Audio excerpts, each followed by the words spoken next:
Right, guys, this is a continuation. Something, I think the battery went down on the thing and it shut down, so just have to continue on this one. Okay, what we're saying is, what if these cells weighed 80 kilograms? Okay, so let's see how many cells will fit into 80 kilograms. So 80 kilograms times 1,000, it becomes 80,000 grams. Okay, 1 kilogram equals 1,000 grams. You did this at school. Come on, guys. So 80 kilograms is 80,000 grams divided by 46 grams of one cell. I don't want to complicate this. I want to do basic maths here that you can follow. One cell, 46 grams. We just weighed it, okay? So divided by that is going to be equal 1740. That's the number of little cells we will need to get 80 kilograms. That's a lot of cells. Now, one cell voltage, nominal voltage is 3.7 volts, okay? And the amount of power on the one cell, or the capacity, is about 3.4 amps, something like that, amp hour, okay, or 3,400 milliamp hour, okay, something close to that. This type of cells, okay, that's the capacity on them. They are 3.7 nominal volts, and Tesla uses the ones that are 3,400 milliamp hour, okay, or 3,300, somewhere there, but I don't think they're lower than that. So to find the kilowatt hour of one cell, you just have to multiply this with that. So you will have 1258 kilowatt hour from one cell. That's what you can get from one cell, 1258 kilowatt hour. Now, if we have 1740, 1,740 cells that produces this amount of power, how much power would we get from all the 1,740 cells? What we do is just multiply this together. We're going to get around 21 point something, I guess. 21.8 maybe, around 22 kilowatt hour for 80 kilograms. Think about it. With the pack that Toyota has made, 80 kilograms gives you 4.4 kilowatt hour. 80 kilograms. This is Toyota.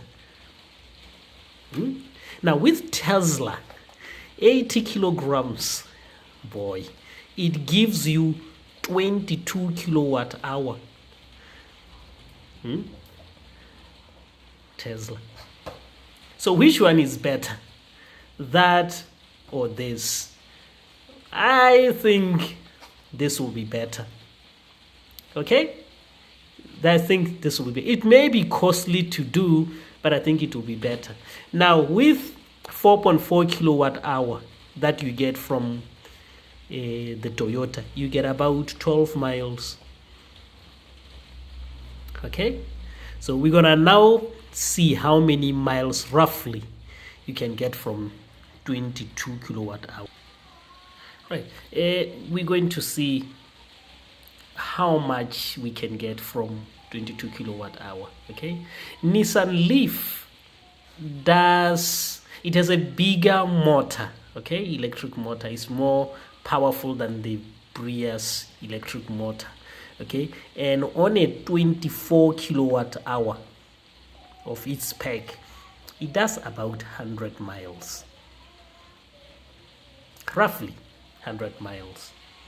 Now with Toyota Prius having a smaller electric motor and it has 22 kilowatt hour. I think it should be able to do close to the same, probably more or roughly the same. That's what I think. Okay, because if we do the maths, let's say we just go with what is here. So we're gonna divide that with that and see what the mileage will be. So it's very easy to do. So 22 kilowatt hour divided by 4.4 kilowatt hour, you're going to have let's say 5. Yeah, that goes in there 5 times. Okay, then we multiply 5 by 12, so we're going to have 60 miles. We're going to have 60 miles on the setup, so it's 5 times better, but weighing exactly the same. So the way it is, exactly the way the car is, it will be 5 times more on the battery, range than with the with the battery that it has inside at the moment. But still, I still feel it could do more because of the Nissan Leaf 24 kilowatt does around 100 miles. I've seen some people doing 100 miles. I think it's because it has regen and all this. Going down hills, you don't really consume more. There's something in those similar, but it does close to 100 miles. Let me just say approximately, so that I am not precise, approximately. But it has a bigger motor, electric motor. Okay? It has a bigger electric motor. Now, Prius has a smaller electric motor. Okay? And we're not changing the weight. The cars, they weigh almost the same. And the Prius has a smaller electric motor, so I think it could do close to that, even though here it says 60. But looking at what the Nissan Leaf can do with a 24 kilowatt hour, I think you will do way more than that on the battery alone. That's what I think, because here you're losing only 2 kilowatts, isn't it? Yeah. And the other thing you think about it here, the Prius does 12 miles on a 4.4 kilowatt hour, but it doesn't use all the 4.4. It uses only 3 kilowatt hour. The reason it uses 3 kilowatt hour is they're trying to reduce the amount of power you can get from the battery so that it can prolong the life of the battery. Okay, so you get only 3.3. Now that's to prolong the life of this tiny but heavy battery. It's a tiny but heavy battery. Okay, so with a little bit of tune-up and setup, you can increase this to at least, let's say, 3.8 if you have a bigger pack. Okay, if you have a bigger pack, instead of getting 3 kilowatt, you can go a little bit higher, because you're not straining the tiny amount of power you're getting from there because you're putting a bigger pack. Okay, so in that way you may get even more than 100 miles. Now, charging it, this takes 1.5 hours to charge.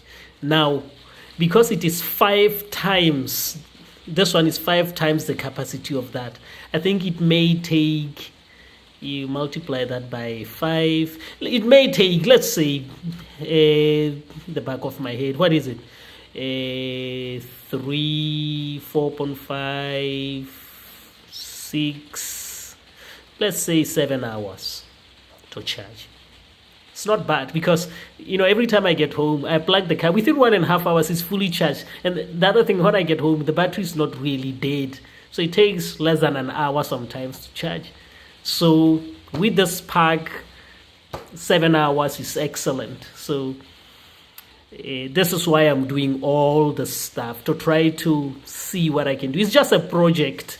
I'll keep on trying to work on this, see how it goes. If it works, you guys would have learned something. Then you can go do it yourselves and improve the economy in your car. I bought this Prius because I thought it's very, very green. It's very, very economical. But I'm not seeing that. This is why I'm going even further to try to get it to use one of these, one of these batteries. I'm going to build a pack, connect it in parallel with the package that is already in there. If I see an improvement, and I will film this so that you see what's going on. Once I see an improvement, I will let you know, and that will clearly tell me which direction I should go. At the moment it's 12 miles. Remember, after I'm connecting this in parallel with that, and if I get about 25 miles, okay, 25 miles, that will be excellent. Because what that means is, even if I don't change the whole thing to get to 22 kilowatt, what that means is every time I go up the hills, I can use the battery to save on petrol. You see what I mean? I can use the battery to help going up hills, and on just normal driving, I can use the engine whereby it will be running at around 60 plus miles per gallon. Then in that way, I will spend really, really less on fuel, because Stoke is built on hills. So if I can always use the battery going up hills and on level roads where I don't need too much power, then I use the engine. It's going to save me a lot of money on fuel. Okay, but we will see with the first one, this module, and then we'll see if we have to buy another pack. Even though it's terrible to tear it down, buy another pack and put it in there, okay, to sort it out. And if I see more and more improvements, then I have to get some engineers, those who knows 100% what they're doing. Then we remove this battery and then we put this new battery. Okay, guys, you'll be part of this. Don't worry, I will share everything. You know me, I don't hide a thing. I will share with you so that if it benefits me, then you can do it yourself too. Then it will benefit you too. Okay, guys, I think I will stop here. Thank you very much for watching and for your support, guys. And if you have any thought or something that can help, please, because I'm just doing this. I'm just a regular guy. I can make mistakes, and if you know something that I'm missing out here, please say it before I waste more time and money. Okay, thank you very much once more. Bye bye.